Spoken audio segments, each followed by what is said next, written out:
الحمد للہ وحدہ والصلاة والسلام علی من لا نبی بعدہ۔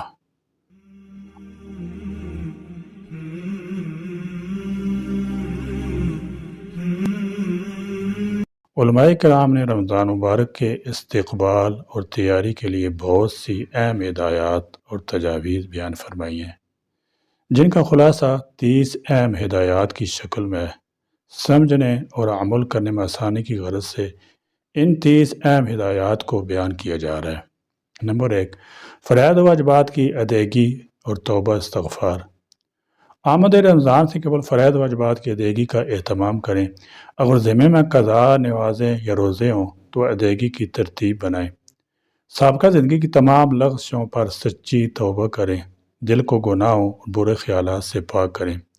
آنکھ، کان، زبان، ہاتھ، پاؤں اور دل و دماغ غرض جسم کے کسی بھی حصے سے صادر ہونے والے گناہوں پر سچی توبہ کریں، تاکہ آپ گناہوں سے پاک ہو کر رمضان مبارک کا استقبال کریں۔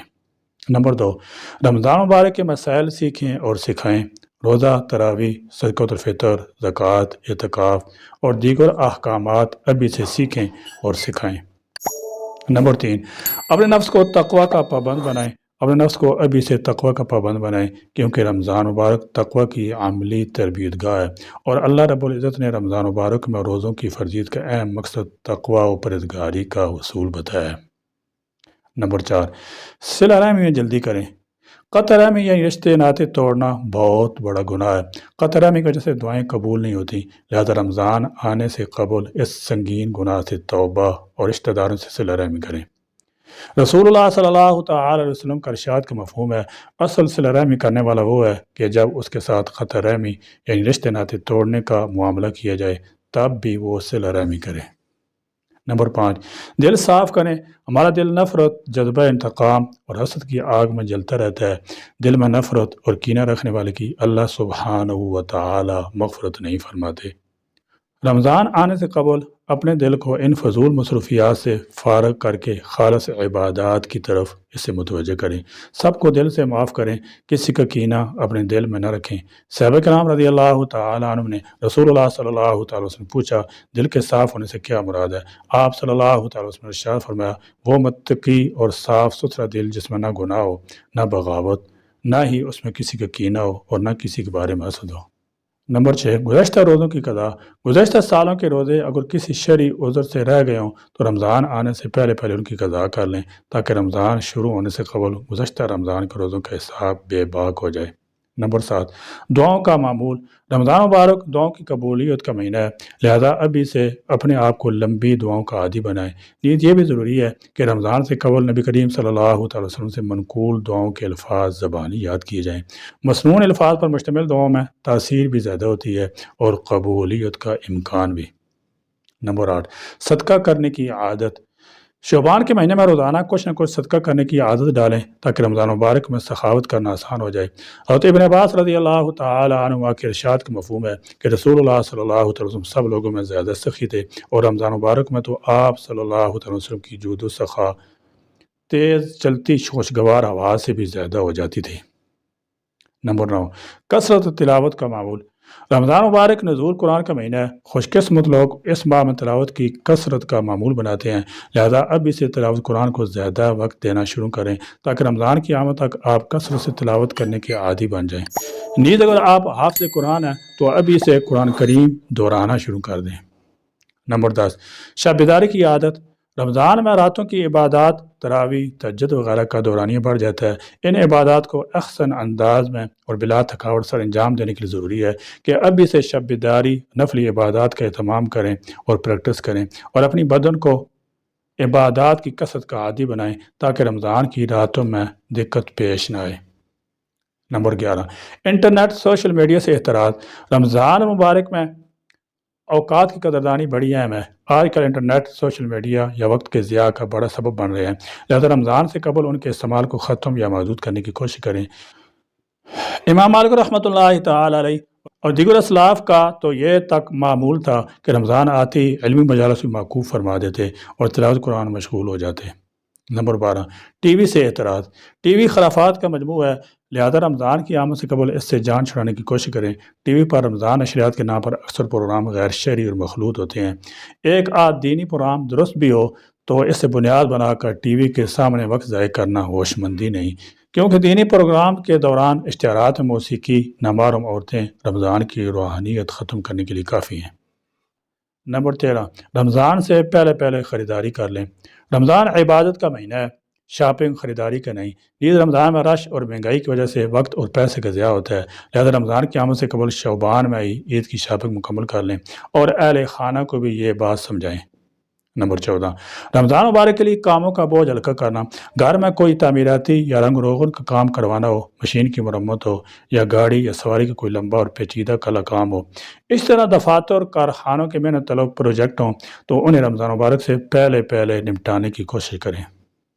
نمبر 15، نظام الاوقات ترتیب دیں۔ رمضان سے قبل اپنا نظام الاوقات مرتب کریں، جس میں صبح اٹھ کر تہجد، ذکر، دعائیں، سحری، نماز فجر اور تلاوت سے لے کر افطاری، تراویح، دیگر معمولات تک کے لیے مناسب وقت متعین ہو اور نیند اور آرام کی بھی بھرپور رعایت رکھی جائے۔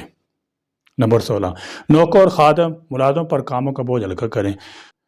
رمضان مبارک کی آمد سے قبل نوکر اور ملازمین سے محنت طلب اور مشکل کام کروا لیں تاکہ روزے کی حالت میں ملازمین پر کام کا بوجھ ہلکا رہے۔ رسول اللہ صلی اللہ تعالیٰ علیہ وسلم نے ارشاد فرمایا، جو شخص رمضان کے مہینے میں اپنے غلام، خادم، ملازم کے بوجھ کو ہلکا کر دے تو حق تعالیٰ جل شانہ اس کی مغفرت فرماتے ہیں اور اسے آگ سے آزادی عطا فرماتے ہیں۔ نمبر 17، عمرے کی ترتیب بنائیں۔ رمضان میں عمرے کا ثواب حج کے برابر ہے۔ صاحب ثروت لوگ ابھی سے عمرے کی ترتیب بنائیں۔ اسی طرح مسجد حرام، مسجد نبوی میں اعتکاف اور نمازوں کا ثواب دیگر مساجد سے بہت زیادہ ہے، یہ ثواب حاصل کرنے کی ابھی سے کوشش کریں۔ نمبر 18، زیادہ سے زیادہ وقت مسجد میں گزاریں۔ عموماً ہمارا دل مسجد میں نہیں لگتا، لہذا بھی سے نمازوں کے بعد کچھ دیر مسجد میں نفلی اعتکاف کی نیت سے ٹھہریں اور مسجد میں دل لگانے کی مشق کریں تاکہ رمضان کے آخری عشرے کے مصنون اعتکاف میں بیٹھنا آسان ہو جائے۔ نمبر 19، نیند کام کرنے کی عادت ڈالیں۔ اگر آپ 8 گھنٹے سونے کے عادی ہیں تو 6 گھنٹے سونے کی عادت ڈالیں تاکہ رمضان میں دقت کا سامنا نہ کرنا پڑے۔ البتہ تھکاوٹ سے بچنے کے لیے دن میں تھوڑی دیر قیلولہ کر لینا مسنون بھی ہے اور تہجد پڑھنے میں معین و مددگار بھی۔ نمبر 20، 40 دن تک تکبیر اللہ کے ساتھ نماز پڑھیں، اس کی بڑی فضیلت وارد ہوئی ہے۔ عید ماہ شعبان کے آخری عشرے اور رمضان مبارک کے 30 دنوں میں اس کا اہتمام نسبتاً زیادہ آسان ہے، لہذا تکبیر اللہ کے ساتھ 5 وقتہ نمازیں باجماعت پڑھنے کی ابھی سے ترتیب بنائیں۔ نمبر 21، سگریٹ، پان، نسوار سے جان چھڑائیں۔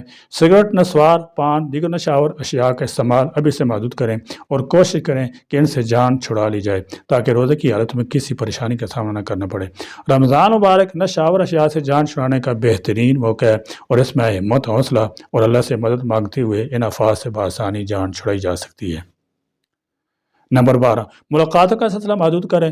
رمضان میں تقاریب، ملاقاتوں، دعوتوں کا سلسلہ بالکل محدود کر دیں تاکہ زیادہ سے زیادہ وقت عبادت میں صرف ہو سکے۔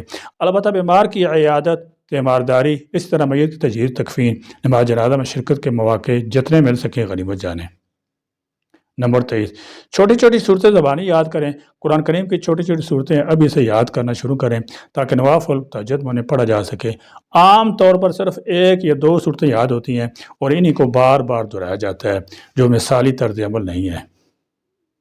نمبر 24، بچوں کو روزے رکھنے کی عادت ڈالیں۔ 7 سال یا اس سے بڑے بچوں کو روزے کے حوالے سے خصوصی ترغیب دیں اور ان کی ذہن سازی کریں تاکہ رمضان میں روزے رکھنے کی عادت پڑ جائے اور بچوں کی زندگی بھر کے روزے آپ کے لیے صدقہ جاری ہوں۔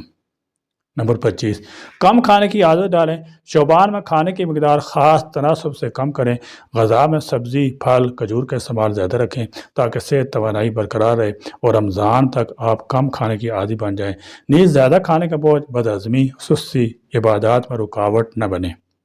نمبر 26، اس رمضان کو گزشتہ رمضان سے ممتاز کریں کہ سیاسی عبادت کی ترتیب بنائیں جو آپ کے نامہ اعمال میں اس رمضان کو گزشتہ رمضانوں سے ممتاز کر دے۔ مثلا 30 پارہ زبانی یاد کر لیں یا سورہ رحمان، سورہ یاسین، سورہ ملک، سورہ الحلام سجدہ زبانی یاد کر لیں یا کسی یتیم کو ڈھونڈ کر اس کی کفالت کا بندوبست کر لیں یا جیلوں میں قید لوگوں کی تعلیم و تربیت کی ترتیب بنائیں یا جہاں پانی کی شد ضرورت ہو ٹیوب ویل، کنواں یا ٹھنڈے پانی کا پلانٹ لگوا دیں یا مساجد مدارس کے ساتھ پرخلوص تعاون کریں یا مستحق طلبہ کے لیے فیسوں، یونیفارم وغیرہ کا بندوبست کر لیں یا کسی غریب لڑکی کی رخصتی کے اخراجات کا بندوبست کر دیں وغیرہ وغیرہ۔